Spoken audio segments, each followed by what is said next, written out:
Now, the way we have been programmed, the human race that is, these days, is to look for a shortcut, a simple way, a simple fix.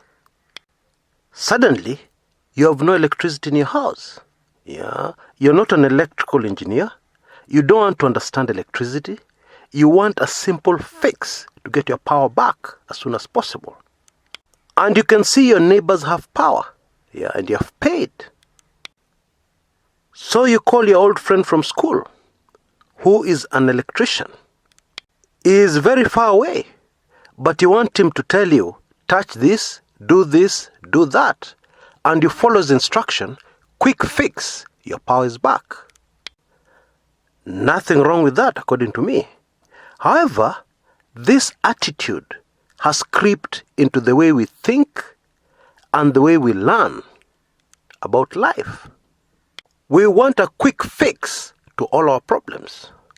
We want one quick, brief lesson that will solve all our problems. Now, believe it or not, I'm about to give you that quick fix. And relax, I'm not going to talk about religion. I'm going to talk about life. I'm going to talk about a hack. What my daughter calls a hack. She likes quick hacks to solve all kinds of problems. And this hack I'm about to give you is guaranteed to work every single time without fail.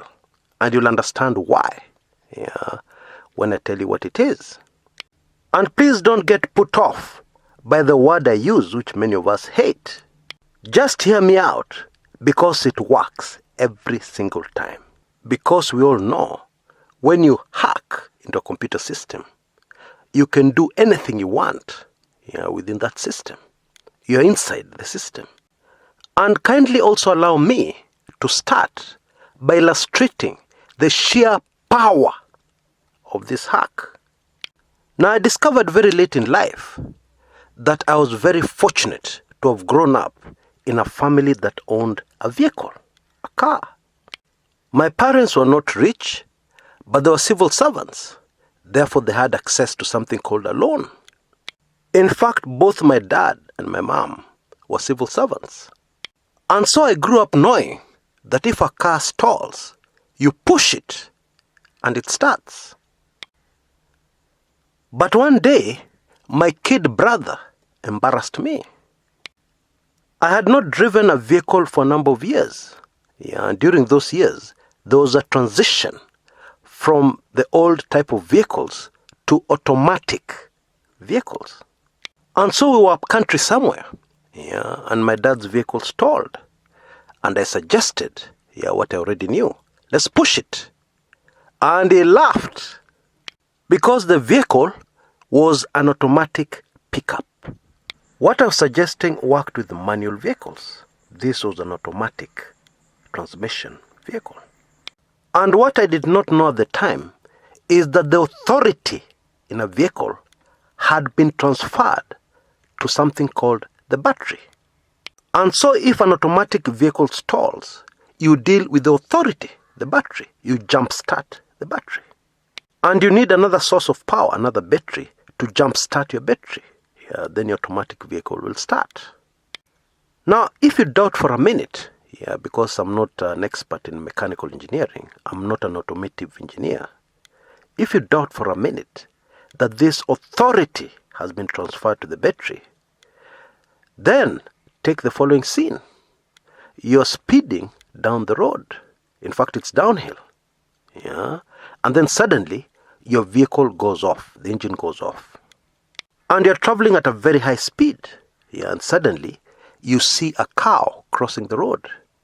And so you slam on your brakes. You'll discover they don't work. Why? Because the authority in the vehicle is not functional. Actually, what you need to do in this life-threatening situation is to slam on your brakes once. And don't let go of the brakes. Because that's how modern cars are designed. The brake will only work once. So if you slam on it and then let go and then try and slam on it again, it won't work. My point is, it can be a matter of life and death, you not knowing who the authority is in every single situation in life. Another quick example. A fence around a property is very important. And it's not only for keeping away intruders. It demarcates a certain piece of land under a certain authority. Now, sometimes there can be a certain piece of land which has not been properly fenced. And in the 80s, for instance, if you are somewhere in the Rift Valley, and you innocently wandered into the property of somebody, specifically the Delamere family, you would lose your life. Indeed, somebody lost their life in precisely this way. Because they got shot. And there was a big case about it. But that could not bring back the life. That precious soul. Bottom line, you have to be very careful where you're having a picnic. You don't just walk around into any piece of land without being sure who the authority on that piece of land is. It could cost you your life. Indeed, in everything I analyze on this channel, I always seek to find out who the authority is, who's calling the shots in this particular situation. And in politics, that can be very, very difficult. Because people prefer in politics, the really powerful people in politics are hidden. They don't want to be seen. They don't want their authority to be seen. Their influence. They don't want you to know that they're the ones calling the shots. And so many times I've gotten it wrong. And of course that analysis has been completely wrong. Now, because we are talking about you, and giving you a hack that will solve most of your problems, let's move into your situations. In the previous video, I talked about authority in the institution of marriage, a very sensitive topic, granted. And while we are there, let me make some quick clarifications. Now, the fact that a wife, a woman, is under the authority of a husband does not mean that that husband is not under any authority. He is. And his authority, whether good or bad, is recognized in the spiritual realm. Don't get angry at me. I'm not the one who made the rules. I'm not the one who created the spiritual laws. But that's a fact. Because somebody pointed out that the authority of a husband has to be soft on the wife. Not true. However, going back to where we started, when you recognize where the authority is, you have an advantage. You can have power over many situations. Let me give you a very practical example, which we all know about. In the story of King David and King Saul, David was anointed king when he was only a boy. But what made David successful, very successful, indeed so successful, that he is considered the best king Israel ever had, is that he understood the authority that had anointed him king, and he also understood the authority here on earth, which he was under. Powerful King Saul did not. And because he did not understand this topic of authority, there were very serious, dire consequences on King Saul. And here, let's move quickly into political analysis. A political event happened in Israel that made David's life hell. You know, David was a very handsome young man. And so one day, some women started singing a song. And the song went like this. King Saul kills thousands, and David kills tens of thousands. That political statement made King Saul see red. What? This cowboy kills 10,000s, and I kill only thousands? And he purposed to hunt down David and murder him. I'm sure you know the story. But for our purposes today, David had two clear chances of killing this man who wanted to kill him. And David was a soldier. He did not hesitate in war to kill. And this was a war over his own life. But on both occasions, David refused. David resisted the temptation to end his troubles by killing the king. Why? Because that king, as terrible as he was, as bad as he was, despite the fact that that king wanted to kill him, that king had been placed in authority by Almighty God. And therefore David did not have the authority to take his life. David understood that very important spiritual law. And if you have read the story, you know how he dealt with somebody who thought he would get favor with him by coming to report to him that he's the one who had killed King Saul. David had him killed. In fact, David understood authority so well, and that's why he was so successful. Because you remember, even in confronting Goliath, what were his words? Paraphrasing, he told Goliath, "Who do you think you are, that you want to defy the authority Almighty God has placed on the army of Israel?" In other words, if you defy an authority, you are defying the person who put that person in authority, or that thing in authority, or that army in authority. And so, if we can stop joking about authority in marriage, when you defy your husband, you're not defying only your husband.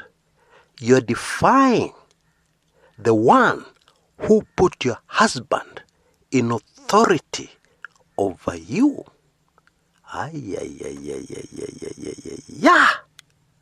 Folks, that is the truth. And that will always remain to be the truth. It will never change. Now, poor Saul, on the other hand, poor King Saul, did not understand about authority. Now, we were recently reading the Bible with my children. So I have to make it interesting and exciting for them. And there's this part where King Saul went to war. And he was instructed that when he gets a victory, which God had already given him, he was to destroy his enemies. Women, children, everybody and everything, including their livestock and everything they owned. Those were the instructions from his authority, Almighty God. And so, when Prophet Samuel went to see Saul, Saul welcomed him by telling him that he had followed the instructions he had been given. And the way I told the story to my kids, at that very moment, there was a sound. Meh, moo. That was the sound of livestock captured from the enemy, but not killed, as God had instructed. And Prophet Samuel responded to the king by saying, "Then what is that sound I'm hearing?" And this is the part where my kids laugh. Saul saying he has followed instructions and destroyed everything. And then the meh, moo. The evidence is there that he has not. Maybe Kenyan politicians can get away with interpreting the Constitution, the way they want and the way that is an advantage to them. But I'm afraid you and I cannot get away with doing the same with spiritual laws. I'm sorry. It will never work. Now, let's take a look at a few hacks that you can use when you have this knowledge. Now, also in that previous video, I talked about misplaced authority. That is when authority is where it is not supposed to be, which happens all the time in politics. The authority is given to somebody else over a certain matter, or even over the entire running of government. And it also happens in companies and businesses. And when you know this, for instance, if you're a salesperson and you're trying to sell some expensive equipment to a company, and they call you for presentation, and the authority of the company, the chief executive officer, is there, And chances are very high you're going to lose that sale if you focus on the chief executive officer and ignore all the other managers on the table. Because what you need to do is first of all to find out who calls the shots in that company. Yes, it's a chief executive officer who's going to sign your contract, but there's somebody else in that company who, if they say no, that contract will never be signed. You have to find out who it is. And it is not too hard to find out. Yeah, you have to be a master of body language. So carefully observe when you say something controversial. Everybody on that table, including the chief executive officer, sometimes will instinctively look at somebody on that panel. Or if that person is speaking, the expression on the faces of those listening to him on the panel, his colleagues, will speak volumes. They will tell you, this is the man or this is the woman that I must convince to get this sale. Another tip, it will usually be somebody on that panel who is very respectful, over-respectful to the chief executive officer. Sometimes it will be like that, not all the time. And this brings us to another key lesson here. The people who are most respectful to authority in any situation are usually the people with the most power in that place. That person you hate, the person who when the boss calls, he goes sprinting. That person who when the boss calls him on a Sunday, a weekend, is usually at the boss's house or at the office where he has been instructed to be in 5 minutes. And it doesn't matter if he was out somewhere with his family enjoying himself. No, it doesn't matter. He'll just be there quick as a flash. In other words, the person who is most submissive to the authority will usually be the most powerful under that authority. I sincerely hope that those hacks will really help you. Now, with the current manenos facing the entire globe, it will be of great help. It will really help you if you really want to understand what's going on. And if you want to know how you as a person in your family are going to survive, it will be of great help for you to know who the authority who is calling the shots on this entire matter. Trust me, identifying that, discovering that, will be a major game changer for you, in case you already don't know. It was not my intention to make such a long video on the subject of authority and the power of authority. But I am serving on this channel under authority. And I try very hard. Sometimes I have to pinch myself and remind myself. But I try very hard to obey the instructions of that authority.